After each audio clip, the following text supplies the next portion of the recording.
একদিন আল্লাহ পাক রাব্বুল আলামিন হযরত ইউনুস আলাইহিস সালামকে ওহীর মাধ্যমে জানিয়ে দিলেন, হে ইউনুস, তুমি তোমার কওমের লোকেদের নিকট হেদায়েতের জন্য তাদের দ্বীনের প্রতি আহ্বান করো।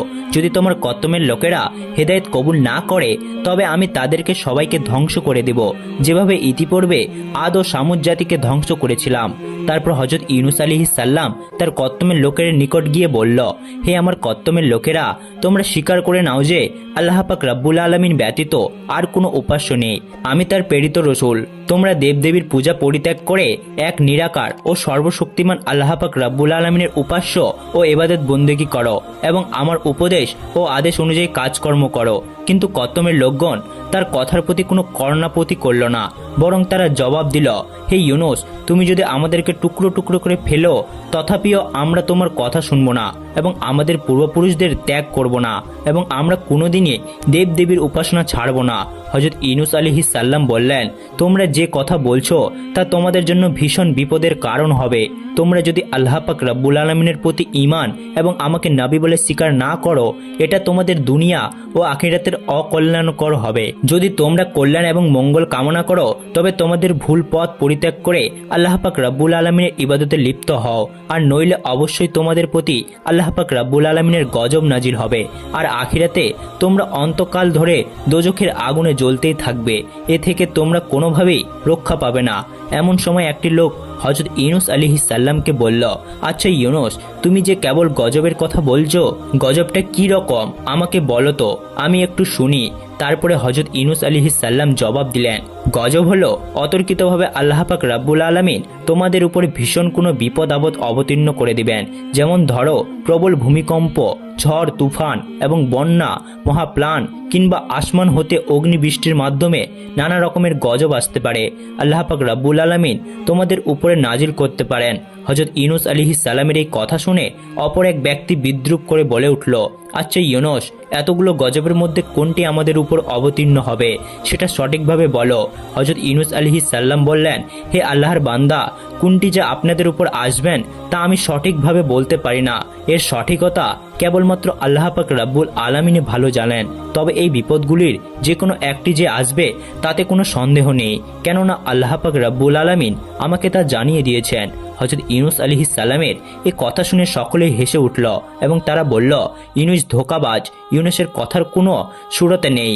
এরপর তারা বলল, আচ্ছা তবে এই কথা বলো তো, ওই গজব কোন দিন আসবে? হযরত ইউনুস আলাইহিস সালাম বললেন, কোন দিন আসবে তাও আমি সঠিকভাবে বলতে পারি না, এটা কেবল আল্লাহ পাক রাব্বুল আলামিনই ভালো জানেন। অবশ্যই এতে কোনো সন্দেহের কারণ নেই, কেননা কোনো একদিন আল্লাহ পাক রাব্বুল আলামিনের গজব হঠাৎ করে তোমাদের উপর এসে পড়তে পারে, যদি না তোমরা আল্লাহ পাক রাব্বুল আলামিনের প্রতি ঈমান আনয়ন না করো। হযরত ইউনুস আলাইহিস সালামের এই কথা শুনে অবাধ্য কাফেরেরা আবার অষ্ট হাসি দিয়ে বলল, কেউ কেউ হযরত ইউনুস আলাইহিস সালামকে পাগল ও মূর্খ বলে তারা গায়ে থুতু নিক্ষেপ করতে লাগলো, আবার কেউ তার গায়ে ইট নিক্ষেপ করতে লাগলো। এরপর হযরত ইউনুস আলাইহিস সালাম ব্যতীত মনে তাদের নিকট থেকে উঠে চলে গেলেন। তাদের এইরূপ ব্যবহারের কারণে হযরত ইউনুস আলাইহিস সালাম খুবই ব্যথিত হয়েছিলেন, কেননা তিনি যাদেরকে সৎ উপদেশ দিয়েছিলেন তারা তো তার উপদেশের প্রতি কর্ণপাত করেইছেন না, উপরম্ভ তারা তাকে বিদ্রোহ ও উপহাস করছে। এভাবে তিনি তার কওমের লোকের নিকট একাধারে 40 বছর পর্যন্ত দাওয়াত দিলেন, কিন্তু তার এই দাওয়াত ও প্রচেষ্টা সম্পূর্ণ ব্যর্থতায় পরিবেশিত হলো, কেননা কোনো মানুষই আল্লাহ পাক রাব্বুল আলামিনের প্রতি ঈমান আনয়ন করল না। তারপর হযরত ইউনুস আলাইহিস সালাম আল্লাহ পাক রাব্বুল আলামিনের দরবারে দুইখানা হাত তুলে প্রার্থনা জানালেন, হে মাবুদ, তুমি এই অবাধ্য লোকেদের উপর তোমার গজব নাজিল করো। হযরত ইউনুস আলাইহিস সালামের এইরূপ দুয়ার পরিপ্রেক্ষিতে আল্লাহ পাক রাব্বুল আলামিনের তরফ থেকে তাকে জানিয়ে দেওয়া হলো, হে ইউনুস, আমি যথাসময়ে তাদের উপর গজব নাজিল করব, এই ব্যাপারে তুমি তাড়াহুড়া করিও না। ইউনুস আলাইহিস সালাম বললেন, হে মাবুদ, আপনি কোন দিন তাদের উপর গজব নাজিল করবেন? আল্লাহ পাক রাব্বুল আলামিনের পক্ষ থেকে তাকে উত্তর দেওয়া হলো, যখন সময় হবে ঠিক সেই সময়ে আমি তাদের উপর গজব নাজিল করব। এরপর একদিন হযরত ইউনুস আলাইহিস সালাম রাস্তা দিয়ে কোথায় যাচ্ছেন, এমন সময় তার সাথে কতিপয় কাফেরদের দেখা হলো। তারা তাকে বিদ্রুপের সঙ্গে জিজ্ঞেস করল, হে ইউনুস, তোমার আল্লাহর তরফ থেকে আমাদের উপর গজব তো নাজিল হলো না, তোমার আল্লাহর তরফ থেকে আমাদের উপর নাকি গজব আসবে, কিন্তু এই গজব তো আসছে না, আমরা তো গজবের আশায় বসে আছি আর অপেক্ষা করতে করতে একেবারে অতিষ্ঠ হয়ে গিয়েছি। তুমি তাড়াতাড়ি তোমার আল্লাহকে বলো যে আমাদের উপর যেন তিনি জলদি করে গজব নাজিল করেন। প্রতিনিয়ত হজরত ইউনুস আলাইহিসসালাম এই ধরনের বিদ্রুপমূলক কথা শুনতে শুনতে একেবারে অতিষ্ঠ হয়ে উঠলেন। হজরত ইউনুস আলাইহিসসালামের আর সহ্য হচ্ছিল না। ওদিকে আল্লাহ পাক রাব্বুল আলামিনের পক্ষ থেকেও গজবের সুনির্দিষ্ট তারিখ সম্পর্কে তাকে জানিয়ে দেওয়া হয়নি। তার লজ্জা ও দুঃখ ক্রমেই বেড়ে চলছে। অবশেষে তিনি একদিন সিদ্ধান্ত নিলেন এই দেশ ছেড়ে তিনি চলে যাবেন। সে মতে একদিন তিনি আল্লাহ পাক রাব্বুল আলামিনের অনুমতি ব্যতীতই নিজের পুত্র ও স্ত্রী সন্তানকে নিয়ে বাড়ি থেকে বের হয়ে পড়লেন। চলে যাবেন অচেনা কোনো দূর দেশে। কিন্তু হজরত ইউনুস আলাইহিসসালামের এই কাজটি আল্লাহ পাক রাব্বুল আলামিনের তেমন পছন্দ করেননি। তখন তার উচিত ছিল আল্লাহ পাক রাব্বুল আলামিনের পক্ষ থেকে অনুমতি নেওয়ার। আল্লাহ পাক রাব্বুল আলামিন তাকে অনুমতি দিলে তারপর দেশ ত্যাগ করে অন্যত্র চলে যাওয়ায়। এদিকে হজরত ইউনুস আলাইহিসসালামের স্বদেশ ত্যাগ করার পরে হঠাৎ একদিন দুপুরবেলা সেই দেশে একটি ভীষণ অবস্থার সৃষ্টি হলো। প্রথার থেকে অনেকগুলো মেঘখণ্ড এসে একত্রিত হলো এবং গৌর কৃষ্ণ বর্ণ ধারণ করে সারা দেশকে অন্ধকার করে ফেলল। দেশের লোকজন এমন দৃশ্য আর কোনোদিনই দেখেনি। এই দৃশ্য দেখে তারা অত্যন্ত ভীত এবং শঙ্কিত হয়ে পড়ল। দেখতে দেখতে সেই মেঘারাশির ভেতর থেকে বিদ্যুৎ চমকাতে শুরু করলো এবং কামানোর গোলার ন্যায় গর্জন করে বজ্রপাত শুরু হয়ে গেল। মনে হচ্ছিল যে সেই প্রাণায়নকারী প্রবল মেঘ দুনিয়ার সবকিছুই গ্রাস করে ফেলবে। মেঘের গর্জন কিরমেই এমন ভয়ঙ্কর হয়ে উঠছিল যে তার একটি আওয়াজ মানুষ ও পশু পাখির সকলের হৃদয়ের মধ্যে প্রবল কম্পন ধরিয়ে দিচ্ছিল। আতঙ্কে হতবুদ্ধি হয়ে মানুষ এদিকে সেদিকে ছোটাছুটি করতে আরম্ভ করে দিল। এই সর্বগ্রাসী বিপদ থেকে কোথায় গিয়ে আশ্রয় নিবে তারা তা ঠিক করে খুঁজে পাচ্ছিল না। সকলেরই মনে হতে লাগলো যে এটা আর কিছুই নয়, হযরত ইউনুস আলাইহিসসালাম যে তাদেরকে বারবার আল্লাহর গজবের ভয় দেখিয়েছিলেন, নিশ্চয় এটা সে আল্লাহর প্রেরিত গজব। তখন তারা বুঝতে পারল যে হযরত ইউনুস আলাইহিসসালাম একজন সৎ নবী এবং তার ভবিষ্যৎবাণীও সত্য। এরপর তারা আতরনাদ করতে লাগলো এবং কান্নাকাটি করতে লাগলো আর তারা বলতে লাগলো, হায় হায়, এখন আমরা কি করব? এখন আমাদের এই বিপদ থেকে রক্ষা করবে কে? হযরত ইউনুস আলাইহিসসালাম তো দেশ ত্যাগ করে চলে গিয়েছে। দেশে থাকলে না হয় তার কাছে গিয়ে কান্নাকাটি করে তার হাত পা ধরে বলতাম, হে ইউনুস, আমরা তোমার কথা না শুনে অন্যায় করেছি আর এখন থেকে আমরা তোমার সকল উপদেশ মেনে চলব। তুমি আল্লাহ পাক রাব্বুল আলামিনকে নিকট সুপারিশ করো যাতে তিনি আমাদের এই বিপদ থেকে রক্ষা করেন। কিন্তু এখন আমরা হযরত ইউনুস আলাইহিসসালামকে কোথায় পাবো? তিনি তো দেশ ত্যাগ করে চলে গিয়েছেন, কোনো সুদূরে অজানা রাজ্যে চলে গিয়েছে। আমরা তো তার কোনো খোঁজ খবরই জানি না। ইউনুস আলাইহিসসালামের কত্তম এভাবে সম্পূর্ণরূপে হতাশ ও নিরাশ হওয়ার পরে পরস্পর পরামর্শ করে একটা সিদ্ধান্ত নিল, হে সম্প্রদায়ের লোকেরা, আসুন আমরা একটি কাজ করি। হযরত ইউনুস আলাইহিসসালাম যেভাবে মাথা নত করে আল্লাহ পাক রাব্বুল আলামিনের দরবারে প্রার্থনা করতেন, আমরা সেই রূপে করে দেখি। যদি এর মাধ্যমে আল্লাহ পাক রাব্বুল আলামিন আমাদের উপর রহম করেন এবং এই বিপদ আপদ থেকে আমাদেরকে যদি মুক্ত দান করেন, তাহলে এর চেয়ে উত্তম জিনিস আমাদের জন্য আর কি বা হতে পারে। তখন সকলে একত্রিত হয়ে সেজদাতে অবনীত হয়ে আল্লাহ পাক রাব্বুল আলামিনের দরবারে প্রার্থনা করতে লাগলো, হে আমাদের মালিক ও প্রতিপালক, আমরা চরম অপরাধী, আমাদের পাপের কোনো শেষ নেই। হযরত ইউনুস আলাইহিসসালাম আপনার নবী, আমাদেরকে তিনি সত্যের পথ দেখিয়েছিলেন, কল্যাণ ও মঙ্গলের পথে আহ্বান করেছিলেন, কিন্তু দুর্ভাগ্যবশত আমরা তার বিরোধিতা করেছি এবং তার কোনো কথায় আমরা গুরুত্ব দিইনি, যার ফলশ্রুতিতে আমাদের নিজেদের বিপদ আমরা নিজেরাই ডেকে এনেছি। হে আমাদের দয়াবান প্রভু, আমরা আমাদের ভুল বুঝতে পেরেছি, আমরা আপনার কাছে অনুতপ্ত ও লজ্জিত। আমরা আর কোনোদিনই এইরূপ ভুল করব না এবং আমরা অন্যায় পথ পরিত্যাগ করে আপনার খাঁটি বান্দায় পরিণত হব।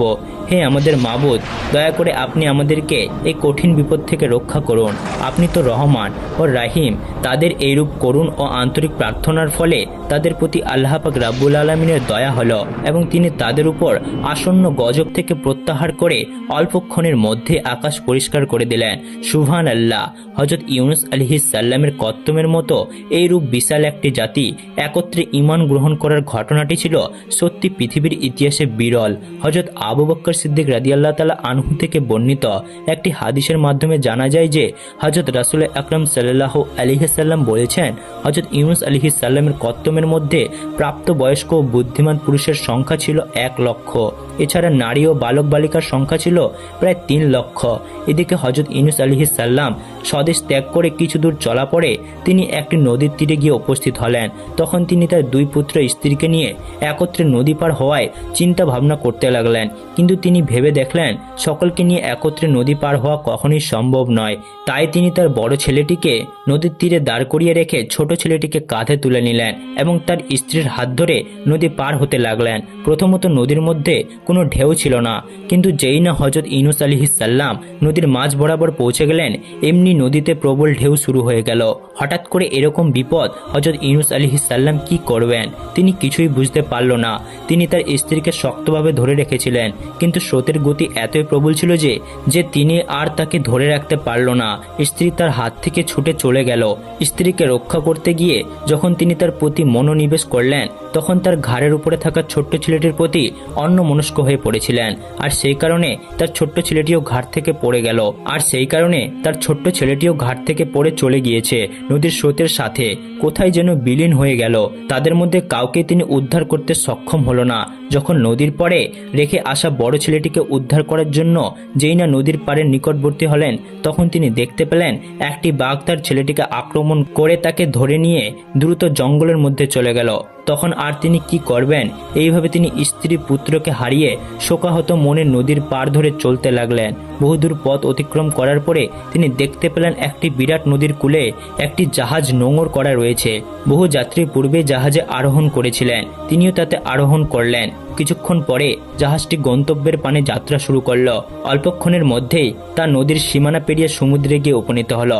সমুদ্রে গিয়ে উপনীত হয়ে কিছুক্ষণ জাহাজটি ভালোই চলছিল, কিন্তু যেই না সে সাগরের মাঝখানে হলো, তখন আর সেই জাহাজটির সামনে অগ্রসর হচ্ছিল না। একই স্থানে সে আটকে থাকলো। জাহাজের কাপ্তান ও নাবিকেরা অনেক চেষ্টা করলো, কিন্তু জাহাজটিকে সামনে নিতে সক্ষম হলো না। তারা দেখলো জাহাজের সবকিছুই ঠিকঠাক রয়েছে, তারপরেও জাহাজ সামনে অগ্রসর হচ্ছে না।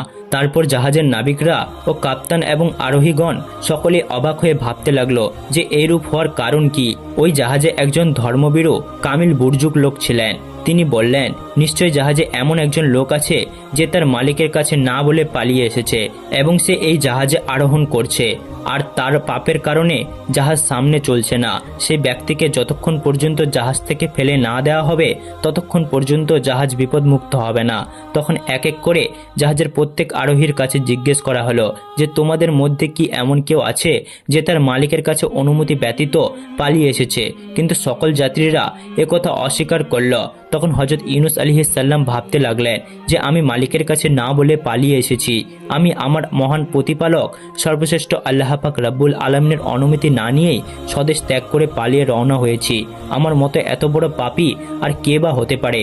হযরত ইউনূস আলাইহিস সালাম এই কথা চিন্তা করে তিনি জাহাজ কর্তৃপক্ষের নিকটে গিয়ে বললেন, আমি আমার মালিকের নিকট না বলে পালিয়ে এসেছি। আপনারা আমাকে সাগরে নিক্ষেপ করে দিন।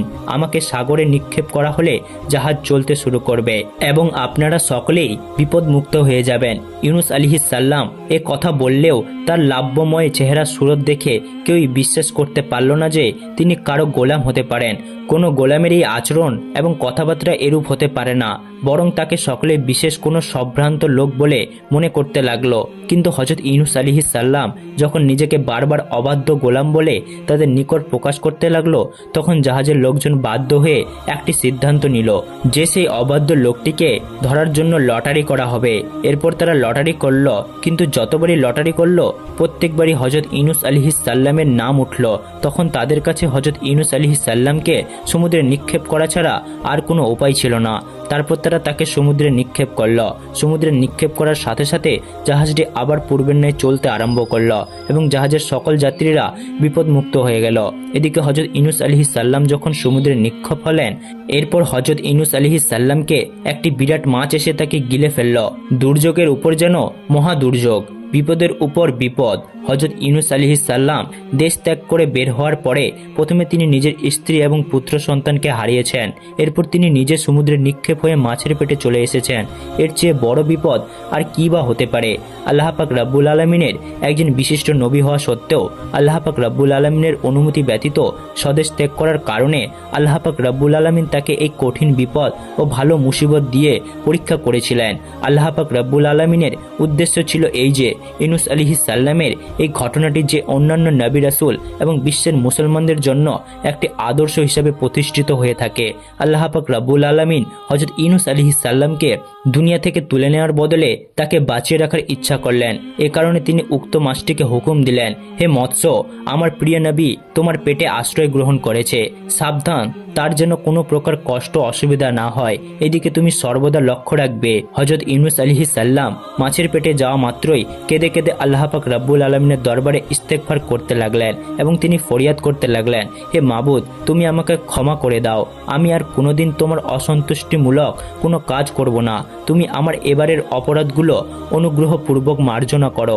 তিনি এভাবে আল্লাহ পাক রব্বুল আলামিনের দরবারে আকুতি ও মিনতি করছিলেন আর বারবার দোয়া পড়ছিলেন, লা ইলাহা ইল্লা আনতা সুবহানাকা ইন্নী কুনতু মিনাজ জালিমিন, লা ইলাহা ইল্লা আনতা সুবহানাকা ইন্নী কুনতু মিনাজ জালিমিন। হে আল্লাহ, আপনি ছাড়া কোনো মাবুদ নেই, আপনি পবিত্র আর আমি জালিম।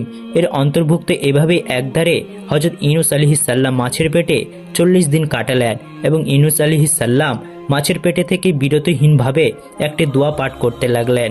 তিনি বুঝতে পারছিলেন না কখন দিন হচ্ছে আর কখন রাত হচ্ছে। 40 দিনে হযরত ইউনুস আলাইহিসসালাম সর্বমোট 1,40,000 বার এই দোয়াটি পাঠ করেছিলেন। শেষ পর্যন্ত আল্লাহ পাক রব্বুল আলামিন হযরত ইউনুস আলাইহিসসালামের প্রতি দয়া দেখালেন এবং তিনি বললেন, তিনি তার প্রিয় বান্দার এইরকম অবস্থায় আর বিচলিত থাকতে পারল না। তখন তিনি ওহীর মাধ্যমে তাকে জানালেন, এই ইউনুস, তুমি যে দোয়াটি পাঠ করেছিলে এই দোয়াটি যদি তুমি পাঠ না করতে তাহলে কিয়ামতের আগে পর্যন্ত তুমি মাছের পেটেই থাকতে, কোনোদিনই তুমি মুক্তি পেতে না। আল্লাহ পাক রব্বুল আলামিন কোরআনুল কারিমে ঘোষণা করেছেন, আমি ইউনুস ডাকে সাড়া দিলাম এবং তাকে বিপদমুক্ত করে দিলাম, আর এভাবেই আমি মুমিনদেরকে বিপদমুক্ত করে থাকি। 40 দিন যাবৎ হযরত ইউনুস আলাইহিসসালাম মাছের পেটে কোনো রকম খাবারের বা পানি গ্রহণ করেননি। আল্লাহ পাক রব্বুল আলামিনের তাসবিহ ছিল তার একমাত্র খোরাক। আল্লাহ তাআলা হযরত ইউনুস আলাইহিসসালামের প্রতি কৃপা ও প্রদর্শন এবং তার দোয়া কবুল করার সঙ্গে সঙ্গে মাছটির পেটে অনেক ব্যথা ও বেদনা শুরু হয়ে গেল। মাছটি ব্যথা ও যন্ত্রণায় অস্থির হয়ে পড়ল। এরপর আল্লাহ পাক রব্বুল আলামিনের নির্দেশে একটি জনমানবহীন মরুময় দ্বীপে মাছটি হযরত ইউনুস আলাইহিসসালামকে উদ্গ্রীণ করে দিল এবং এভাবেই সে নিজের পেটের ব্যথা থেকে মুক্তি লাভ করল আর শাস্তি ও স্বস্তির মুখ দেখল। হযরত ইউনুস আলাইহিসসালাম তখন প্রায় জীবন্ত মৃত্যুর মতো হয়ে পড়েছিল। সামুদ্রিক মাছ ইউনুস আলাইহিসসালামকে নির্জন দ্বীপে উদ্গীর্ণ করে দিয়ে সমুদ্রে চলে গেল। মাছটি ইউনুস আলাইহিসসালামকে যেই দ্বীপে উদ্গীর্ণ করে দিয়েছিল সেই দ্বীপে না ছিল কোনো জনমানবের চিহ্ন এবং না ছিল কোনো গাছপালার চিহ্ন। দীর্ঘ 40 দিন মাছের পেটে অবস্থান করার কারণে হযরত ইউনুস আলাইহিসসালামের শরীরের চামড়াগুলি একেবারে পাতলা হয়ে গিয়েছিল। দ্বীপটি মরুময় হওয়ায় এবং গাছপালা না থাকায় রৌদ্রের তাপে হযরত ইউনুস আলাইহিসসালামের শরীরে সরাসরি পতিত হতে লাগলো, আর এতে হযরত ইউনুস আলাইহিসসালামের অনেক কষ্ট ও যন্ত্রণা অনুভব হতে লাগলো। অপরদিকে ক্ষুধা ও তৃষ্ণাতেও তিনি একেবারে কাতর হয়ে পড়েছিলেন, কিন্তু তিনি কি খাবেন? সমুদ্রের পানিও ছিল লবণাক্ত এবং আশেপাশে এমন কোনো খাবারও নেই যে খাবার খেয়ে তিনি নিজের শরীরের শক্তি ফিরিয়ে আনতে পারে। খুবই নির্জন পরিবেশ। হযরত ইউনুস আলাইহিসসালামের প্রতি আল্লাহ পাক রব্বুল আলামিনের রহমত অবতীর্ণ হলো। যেখানে তিনি অর্ধমৃত অবস্থায় শায়িত ছিলেন তার একেবারে নিকটে আল্লাহ পাক রব্বুল আলামিনের একটি লাউ গাছ উৎপন্ন করে দিলেন। দেখতে দেখতে লাউ গাছটি বড় হয়ে গেল এবং বড় হয়ে ক্ষান্ত থাকলো না, তাই একটি ঝোপে পরিণত হলো আর হযরত ইউনুস আলাইহিসসালামের শান্তির জন্য পরম আরামদায়ক ছায়া প্রদর্শন করতে লাগলো। আল্লাহ পাক রব্বুল আলামিনের এই অশেষ কৃপায় ইউনুস আলাইহিসসালাম অশেষ শুকরিয়া আদায় করল। সুবহানাল্লাহ। হযরত ইউনুস আলাইহিসসালাম সেই অবস্থানে বিশ্রাম করে তার প্রাণ শীতল হয়ে গেল। একটু পরেই তিনি দেখতে পেলেন সেই গাছে কতগুলি ফল ধরল। দেখতে দেখতে সেই ফলগুলি বড় হয়ে গেল। এই ফলগুলি দেখতে লাউয়ের মতো হলেও সেগুলো ছিল অত্যন্ত মিষ্টি ও সুস্বাদু। তার মধ্যে থেকে আল্লাহ পাক রব্বুল আলামিন একটি ফল হযরত ইউনুস আলাইহিসসালামকে ভক্ষণ করার ব্যবস্থা করে দিলেন। সেই ফলটি ভক্ষণ করে ইউনুস আলাইহিসসালাম দেখলেন এমন সুমিষ্ট ও সুস্বাদু ফল তিনি আর জীবনেও আর ভক্ষণ করেননি। তার কারণ ছিল এই যে এটি ছিল জান্নাতি ফল। এভাবে আল্লাহ পাক রব্বুল আলামিন তার ক্ষুধা নিবারণ করলেন। তারপর এবার চিন্তা করতে লাগলেন ক্ষুধা তো দূর হলো, কিন্তু এবার তিনি তৃষ্ণা কিভাবে নিবারণ করবেন। হযরত ইউনূস আলাইহিস সালামের এই চিন্তা করার সাথে সাথে তিনি দেখতে পেলেন পুষ্টপিষ্ট সুস্থবান এবং স্বাস্থ্যবান একটি বকরি তার দিকে ছুটে আসছে। তারপর তিনি সেই বকরির দুধ পান করে তৃষ্ণা নিবারণ করলেন। আর হযরত ইউনূস আলাইহিস সালাম আল্লাহ পাক রব্বুল আলামিনের দরবারে লাখ লাখ শুকরিয়া আদায় করলেন। এভাবে কয়েকদিন পর্যন্ত হযরত ইউনূস আলাইহিস সালাম সুমিষ্ট ফল ও বকরির দুধ পান করে নিজের শরীরে যথেষ্ট শক্তি ও শান্তি অনুভব করতে লাগলেন। এমন অবস্থায় আল্লাহ পাক রব্বুল আলামিন তার নিকট ওহী প্রেরণ করলেন, হে ইউনূস, তুমি যেই দ্বীপে অবস্থান করছো তার অতি দূরে একটি বস্তি রয়েছে, তুমি গিয়ে তাদের কাছে দ্বীনের দাওয়াত দাও। এরপর তোমার কত্তমের লোকেদের কাছে ফিরে গিয়ে তাদেরকে হেদায়েত করতে থাকো। আল্লাহ পাক রব্বুল আলামিনের পক্ষ থেকে এরূপ আদেশ পেয়ে হযরত ইউনূস আলাইহিস সালাম সেই দ্বীপ থেকে সামনে চলতে লাগলেন। কিছু দূর অগ্রসর হওয়ার পরে তিনি একটি লোকালয়ের কাছে উপস্থিত হলেন। সেখানকার মানুষের চরিত্র ছিল অতি উত্তম। তারা ইতিপূর্বে হযরত ইউনূস আলাইহিস সালামের নাম শুনেছিল এবং তাকে নিজের মধ্যে পাওয়ার জন্য ওদের আগ্রহে বসেছিল। সুতরাং হযরত ইউনূস আলাইহিস সালাম তাদের মধ্যে উপস্থিত হলেন। তখন তারা আনন্দে আত্মর হয়ে গেল। তারপর হযরত ইউনূস আলাইহিস সালাম তাদের কাছে দ্বীনের বিধিবিধান পেশ করলেন, আর তারা আল্লাহ পাক রব্বুল আলামিনের দ্বীন কবুল করে হযরত ইউনূস আলাইহিস সালামের উম্মতে পরিণত হলো। তারপর হযরত ইউনূস আলাইহিস সালাম সেই দেশের সর্বত্র ভ্রমণ করে ওয়াজ নসিহত করতে লাগলেন। একদিন হযরত ইউনূস আলাইহিস সালাম একটি মজলিসে ওয়াজ করছিলেন। এমন সময় কোথা থেকে যে নবীর স্ত্রী ও তার ছোট ছেলে সেখানে উপস্থিত হলো। নবী তাদেরকে দেখে অত্যন্ত অবাক হলেন এবং আল্লাহ পাক রব্বুল আলামিনের দরবারে অশেষ শুকরিয়া আদায় করলেন। তারপর তিনি তার স্ত্রীর নিকট তাদের বেঁচে থাকার ঘটনাটি জানতে চাইলেন। তার স্ত্রী বললেন, আমরা আপনার হাত থেকে ছুটে পানির মধ্যে হাবুডুবু খাচ্ছিলাম। প্রবাহ স্রোতে কখন আমাদের পানি তলিয়ে নিয়েছিল, আবার কখন উপরে ভাসিয়েছিল, আমরা অত্যন্ত ভীত হয়ে পড়েছিলাম। এভাবে কয়েক ঘন্টা চলার পরে আমাদের পায়ের নিচে মাটি আসলো। তখন আমরা সেখানে সোজা হয়ে দাঁড়ালাম, আর এর মধ্যে স্রোতের প্রবণতা কিছুটা কমে গেল। একটু পরে আমরা দেখতে পেলাম যে সেখানকার পানি সম্পূর্ণরূপে শুকিয়ে গিয়েছে। তখন আমরা সেখান থেকে উঁচু স্থানের দিকে হাঁটতে লাগলাম। কিছু দূর হাঁটার পরে আমাদের সাথে কয়েকজন মানুষের দেখা সাক্ষাৎ হলো। তারা আমাদেরকে অসহায় অবস্থায় দেখে আমাদের নিকট আসলো এবং আমাদের পরিচয় জিজ্ঞাসা করলো। আমি তখন আপনার নাম বলে পরিচয় দিলাম। তারা আমাদেরকে যথেষ্ট সম্মান এবং প্রদর্শন করে তাদের সঙ্গে নিয়ে চলল। আমরা তাদের সাথে তাদের বাড়িতে গিয়ে পৌঁছালাম। তারা আমাদেরকে সেখানে আশ্রয় দিল এবং আমাদের থাকা খাওয়ার সম্পূর্ণ ব্যবস্থা করে দিল। এভাবে আমাদের দিন চলল। এরপরে একদিন আমি স্বপ্নে দেখলাম একজন শুক্র পোশাক পরিহিত ব্যক্তি আমাকে বলছে, হে নবীর স্ত্রী, তোমার স্বামীর উপর আল্লাহ পাক রব্বুল আলামিনের পরীক্ষা শেষ হয়েছে। অল্প দিনের মধ্যেই তার সাথে তোমরা সাক্ষাৎ হবে এবং আল্লাহ পাক রব্বুল আলামিন তোমাদের সুখের দিন ফিরিয়ে দিবেন। এরপর একদিন আমরা জানতে পারলাম যে আপনি এই লোকালয়ে আগমন করেছেন, আর এই খবর পেয়ে আমরা আপনার কাছে এসে উপস্থিত হলাম। স্ত্রীর মুখে এই কাহিনী শুনে নবী অনেক খুশি হলেন এবং আল্লাহ পাক রব্বুল আলামিনের দরবারে লাখ লাখ শুকরিয়া আদায় করলেন। একদিন পরে হযরত ইউনূস আলাইহিস সালাম এক বৈঠকে বসে ওয়াজ করছিলেন। এমন সময় একজন লোক এসে উপস্থিত হয়ে নবী হযরত ইউনূস আলাইহিস সালামকে একটি ঘটনা বলল। সে বলল, হুজুর, আমরা 8 থেকে 10 জন লোক একটি জঙ্গলে কাঠ কাটার উদ্দেশ্যে গমন করলাম। হঠাৎ আমরা দেখতে পেলাম যে একটি বাঘ একটি বালককে নিয়ে দ্রুত জঙ্গলের অভ্যন্তরে চলে যাচ্ছে। তখন আমরা সকলে মিলে অস্ত্র শস্ত্র নিয়ে বাঘটিকে ধাওয়া করলাম। আমাদের ধাওয়া খেয়ে বাঘটির বালকটিকে ছেড়ে চলে গেল। বালকটি সম্পূর্ণ মুমূর্ষ অবস্থায় পড়েছিল। এরপর আমি ওর আমার বন্ধুরা বালকটিকে বাড়িতে নিয়ে আসলাম। অনেক চিকিৎসা ও সেবা যত্ন করলাম, যার কারণে সে সম্পূর্ণরূপে আরোগ্য লাভ করলো এবং সে সম্পূর্ণ সুস্থ হয়ে উঠল। সুস্থ হওয়ার পরে সে তার সম্পূর্ণ ঘটনা আমাদেরকে খুলে বলল এবং সে বলল যে আমি আল্লাহর নবী হযরত ইউনূস আলাইহিস সালামের পুত্র। তখন হযরত ইউনূস আলাইহিস সালাম বললেন, আমার পুত্র কোথায়? তাকে জলদি নিয়ে এসো। লোকটি বলল, হুজুর, এক্ষুনি আমার সঙ্গে লোকজন তাকে নিয়ে আপনার কাছে উপস্থিত হবেন। এর কিছুক্ষণ পরে হযরত ইউনূস আলাইহিস সালামের ছেলেটিকে নিয়ে কিছু লোক তার কাছে উপস্থিত হলো। ছেলেকে এভাবে অকল্পনীয়ভাবে ফিরে পেয়ে হযরত ইউনূস আলাইহিস সালাম আল্লাহ পাক রব্বুল আলামিনের দরবারে লাখ লাখ শুকরিয়া আদায় করতে লাগলেন এবং তার দুই চোখ দিয়ে আবিরল ধারায় আনন্দের অশ্রু বের হতে লাগলো। স্ত্রী পুত্রকে ফিরিয়ে পাওয়ার পরে হযরত ইউনূস আলাইহিস সালাম চিন্তা করলেন এবার তাকে স্বদেশ পানে ফিরে যেতে হবে এবং এটাই ছিল আল্লাহ পাক রব্বুল আলামিনের নির্দেশ। তারপর তিনি সেই দেশের লোকজনকে বিদায় জানিয়ে স্বদেশের পথে রওনা করলেন। প্রিয় দর্শক, এটাই ছিল হযরত ইউনূস আলাইহিস সালামের ঘটনা। ভিডিওটি যদি আপনাদের কাছে ভালো লেগে থাকে তাহলে অবশ্যই একটি লাইক ও কমেন্ট করবেন এবং আপনাদের মন্তব্য অবশ্যই জানাবেন। খোদা হাফেজ।